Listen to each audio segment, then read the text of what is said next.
Joining us now with some analysis is UT Professor Dr. Richard Pinata. Thank you so much for being with us, Dr. Pinata.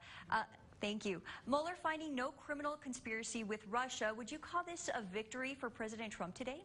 Well, I think the thing that's very telling is that by midday, if you looked at liberal media, the sense was there were plenty of smoking guns still to be unearthed. If you look at conservative media, the sense was, in fact, the president was totally free of blame.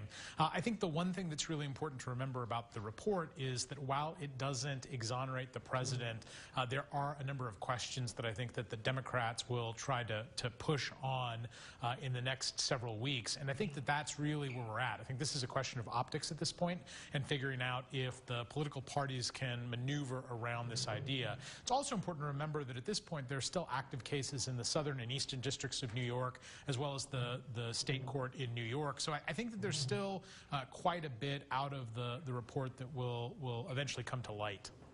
All right, and Democrats, they're officially calling for Mueller to testify, and they also want to get that full report. They don't want any redactions. Will any of this really change anything? I think that that's a tough question to ask at this particular moment. I think that the Democrats have to make a decision if they're willing to push for impeachment of the president. They know that they probably have enough votes in the House to be able to bring the charges forward. They also know that if the Senate stands the way that it does, that the Senate will not push to act on those charges. And so the question is, are they willing to risk the political capital to move forward on that? I think one thing that will be interesting, and certainly for local viewers that are following Congressman O'Rourke's campaign, is to see how Democratic candidates address the issue over the next couple of days in visits around the country. All right, let's talk about the other side. Republicans are pretty much saying, you know, give it a rest, close this chapter. Do you think Democrats should move on, or do you think it's important for them to keep pushing?